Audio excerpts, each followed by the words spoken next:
Bonjour, dans cette vidéo nous allons aborder l'anatomie descriptive de la première vertèbre cervicale, autrement appelée Atlas, en référence au géant de la mythologie grecque qui a été condamné par Zeus à porter le poids de la voûte céleste sur ses épaules pour l'éternité, et dont la légende raconte que Persée, avec l'aide de la tête de la Gorgone, aurait pétrifié Atlas, ce qui aurait entraîné la création du massif de l'Atlas en Afrique du Nord, qui s'étend donc du Maroc jusqu'à la Tunisie. Mais fermons cette parenthèse mythologique et intéressons-nous donc à l'anatomie de cette vertèbre.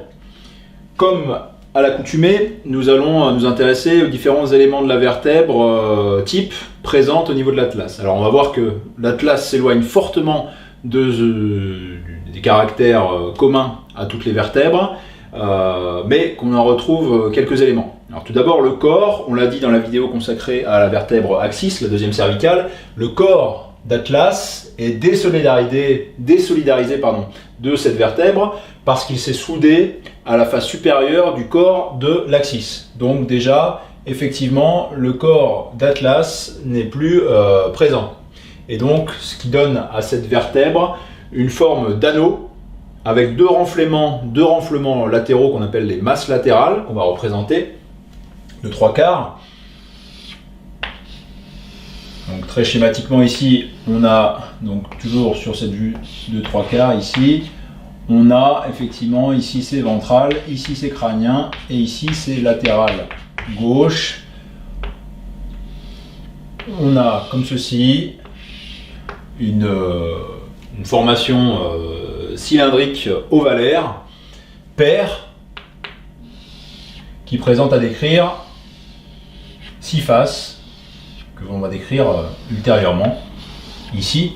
Donc ces massifs correspondent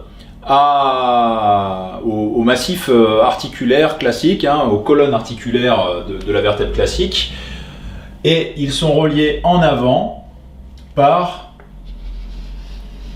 ce qu'on appelle l'arc antérieur, qui présente à décrire, lui qui est légèrement convexe vers l'avant, et qui présente à décrire deux bords, un supérieur, un inférieur, et deux faces, dont la face postérieure va être ici encroûtée de cartilage hyalin, et va répondre à la face antérieure, pareil, qui présente une facette articulaire, de la dent de l'axis, donc de l'apophyse odontoïde.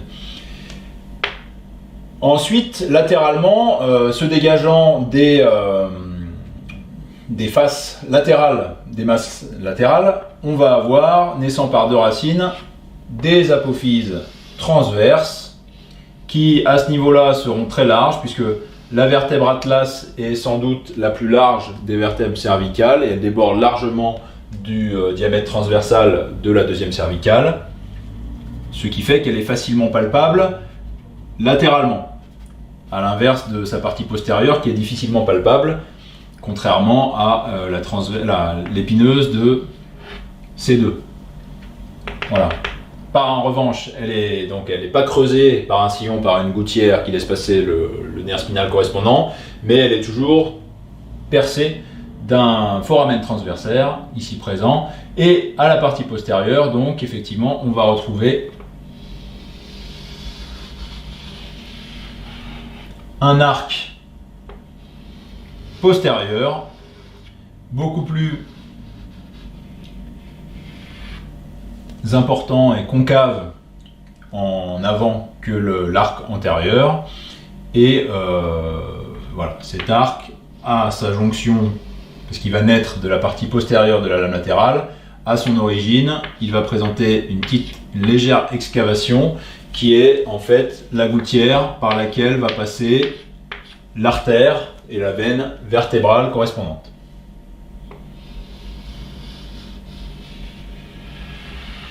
Voilà, ceci. Et pareil, il présente à décrire une face antérieure, une face postérieure qui présente un petit tubercule mamelonné qui correspond, lui, au processus épineux, qui est vraiment vestigial ici, mais qui donne quand même insertion, entre autres, au ligament nucal.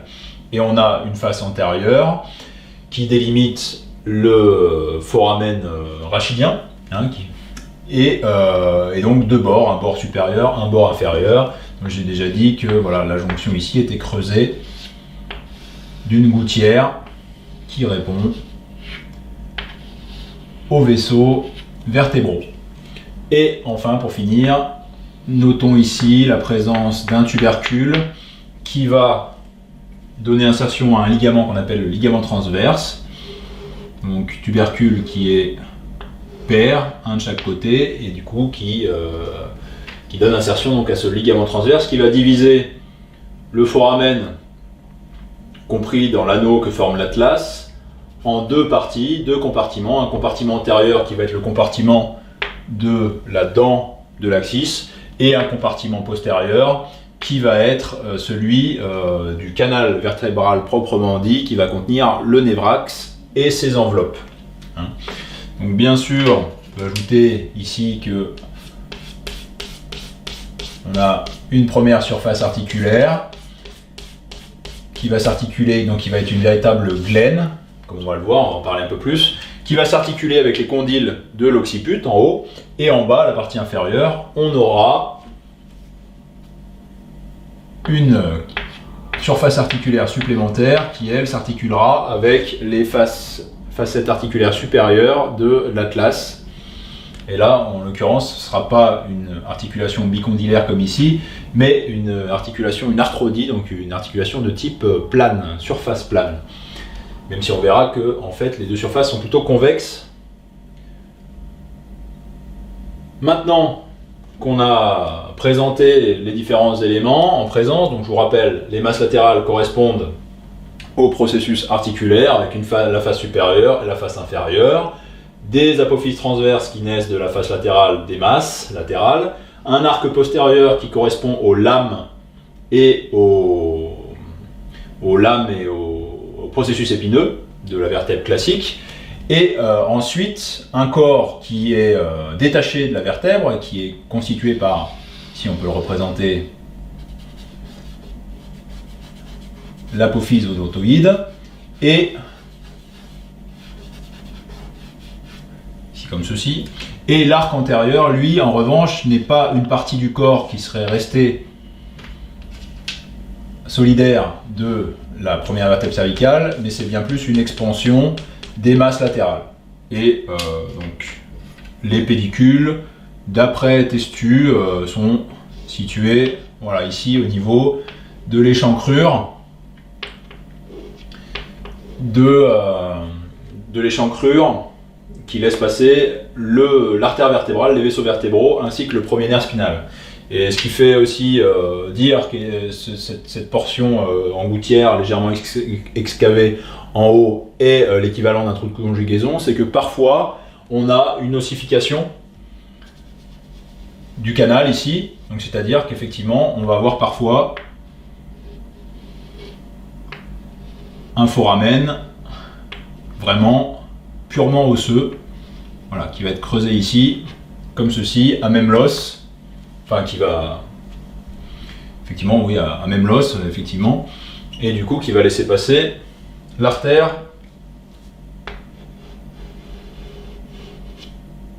vertébrale. Voilà, comme ceci. Cela étant dit, on peut maintenant s'intéresser un peu plus à l'anatomie de cette vertèbre-là en regardant trois faces principales, la face supérieure de la vertèbre, sa face latérale et pour finir, sa face antérieure. Donc la face supérieure va nous permettre d'apprécier l'articulation, enfin l'articulation supérieure de la masse latérale qu'on représente ici. Donc là on est en vue supérieure, ici c'est ventral et ici c'est latéral gauche toujours. Donc cette surface articulaire est oblique, enfin son grand axe est oblique en avant, en dedans et légèrement en bas, pardon. On a pu dire qu'elle était effectivement, elle prenait la forme d'une empreinte ou d'une semelle de chaussure, donc c'est-à-dire qu'elle est souvent un petit peu resserré à sa partie médiane, quand parfois même, dans certains cas, on a deux surfaces articulaires indépendantes l'une de l'autre. C'est aussi observé.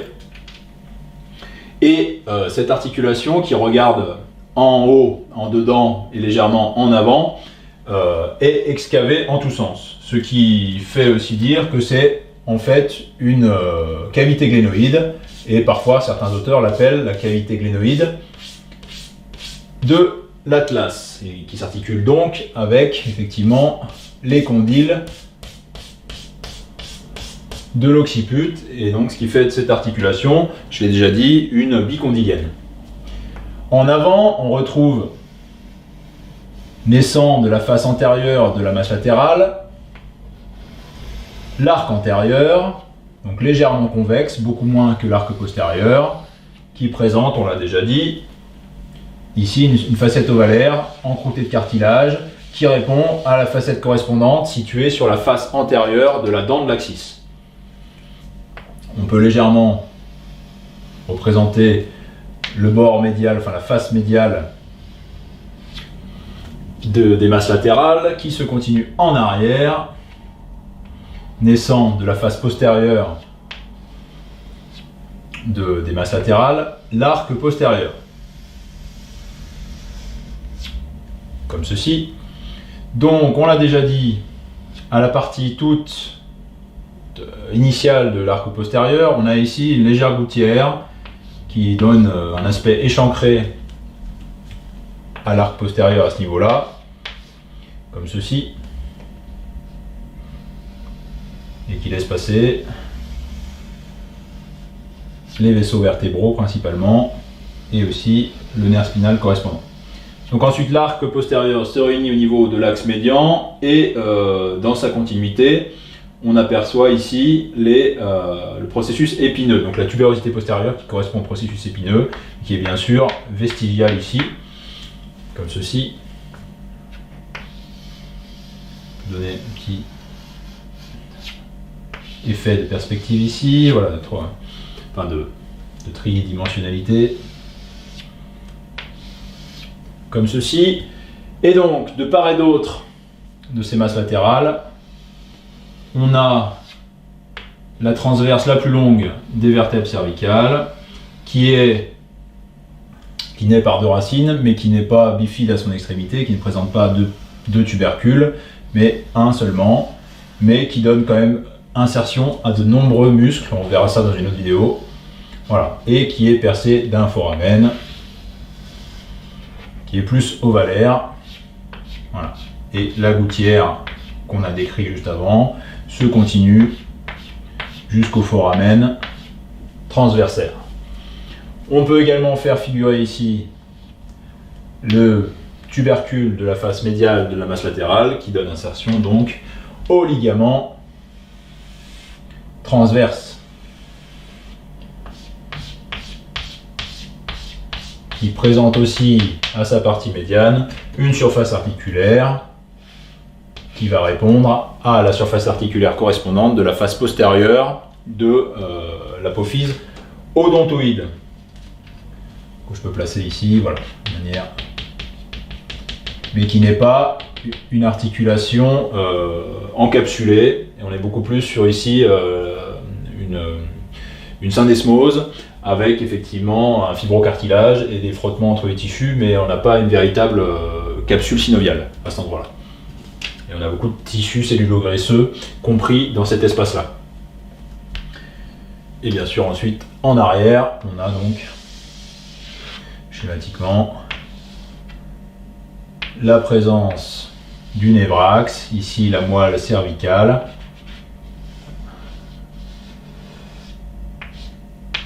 voilà, comme ceci, et les enveloppes, donc les méninges que je ne détaille pas ici. Voilà, donc maintenant on va s'intéresser à la face latérale de la vertèbre. Donc là c'est toujours crânien, et là c'est ventral. On va retrouver les masses latérales, donc qui sont plus hautes légèrement en arrière, En avant, on a l'arc antérieur. Et ensuite, en dessous, on a la face inférieure qui s'articule avec les faces supérieures de l'articulation, enfin de la vertèbre, les faces articulaires supérieures de la vertèbre axis. Et ensuite, en arrière, on a l'origine de l'arc postérieur avec la fameuse gouttière que j'accentue volontairement ici. Et ensuite, l'arc postérieur, il se continue par le fameux tubercule postérieur, donc un tubercule légèrement mamelonné, comme dirait Testu. Et voilà. Ensuite, on représente à la face latérale, naissant de la face latérale de la masse latérale, on a le fameux processus transverse, son foramen transversaire, et ici la gouttière en question, qui, comme je vous l'ai dit, parfois est vraiment complètement osseuse.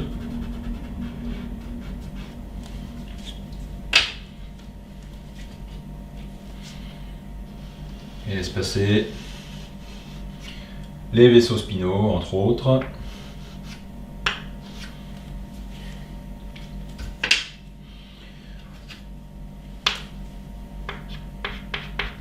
Ici, voilà, on va représenter la glène. Ici, on la devine, la glène de la masse latérale, et le condyle de l'occiput ici, beaucoup plus important. Et en dessous, on va avoir la présence d'axis. Voilà.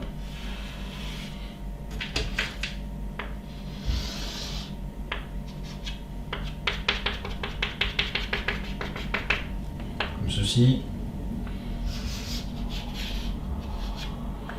Son corps, le pédicule ici qui est plat en arrière, la masse articulaire, facette inférieure seulement puisqu'elle est tronquée ici, et bien sûr la volumineuse épineuse qui est un point de repère important qu'on palpe beaucoup plus facilement que le tubercule postérieur de C1. Et donc ici, l'articulation qui est censée être une articulation de surface plane, mais comme on le voit effectivement, les deux surfaces sont convexes, décrites comme convexes, et du coup c'est pas exactement une arthrodie dans le sens où les deux pièces osseuses restent sur un même plan de glissement. Il y a des mouvements beaucoup plus complexes qui se passent à ce niveau-là, en partie parce que effectivement la pièce bouge aussi au niveau de l'apophyse odontoïde, mais on verra tout ça dans la vidéo consacrée à l'anatomie fonctionnelle de la charnière crânio-cervicale. Ensuite, pour finir, on va parler de la vue antérieure. On représente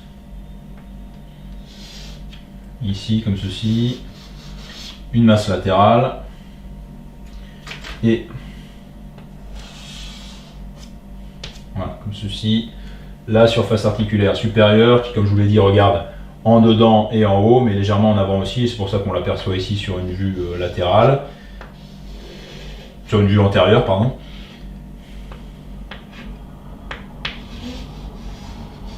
Ici, on va avoir le processus transverse.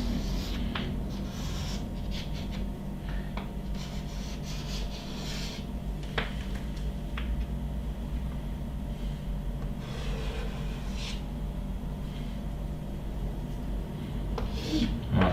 Et la masse latérale correspondante avec, bon, je vais le représenter ici, le processus transverse correspondant. Ici on retrouve le tubercule postérieur et bien sûr ici on a voilà, la surface articulaire concave en tous sens. C'est une glène voilà, qui répond au condyle de l'articulation, enfin au condyle de l'occiput. Pour finir, d'un point de vue fonctionnel, du coup, il faut bien comprendre qu'il y a au niveau de cette vertèbre cervicale, que ce soit au niveau occipito-atloïdien ou atlo-axoïdien, aucune présence de disque intervertébral. Hein. Le disque intervertébral, j'avais dit dans la vidéo précédente, on l'observe parfois justement à la jonction entre l'odontoïde, donc la dent de l'axis, et le corps d'axis. Hein. Il y a parfois les vestiges d'un disque intervertébral ossifié à cet endroit-là. Donc ensuite, aucun disque intervertébral. C'est beaucoup plus comme si effectivement les processus articulaires postérieurs s'étaient antériorisés et pour donner un rôle fonctionnel de véritable ménisque osseux qui fait la jonction entre la tête, le crâne, et le rachis cervical. Donc sur une petite coupe, on peut considérer ici, voilà, que les masses latérales agissent comme deux ménisques osseux interposés donc entre le crâne et le rachis, et qui donc stabilisent latéralement la position de la tête par rapport au rachis. Comme ceci. Voilà, ici on représente schématiquement les autres éléments. Donc ici on a C2 et C0, l'occiput, et la dent de l'odontoïde.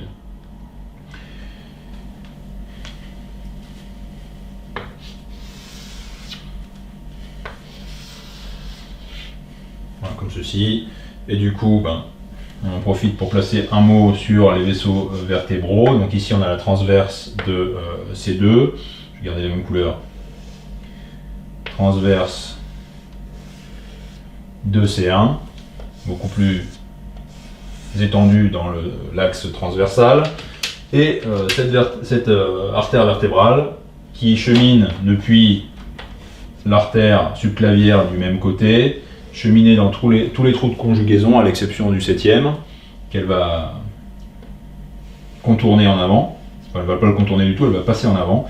Et ce qu'elle va contourner par contre, c'est une fois qu'elle va sortir du foramen transversaire, elle va se couder une première fois pour contourner la partie postérieure de la masse latérale, et ensuite elle se coude à nouveau, elle s'infléchit à nouveau pour se retrouver à la partie antérieure du névrax avec son homologue contralatéral, comme ceci.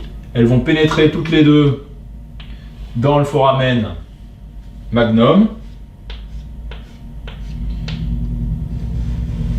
et s'unir en avant du tronc cérébral pour donner le tronc basilaire qui lui-même se terminera par les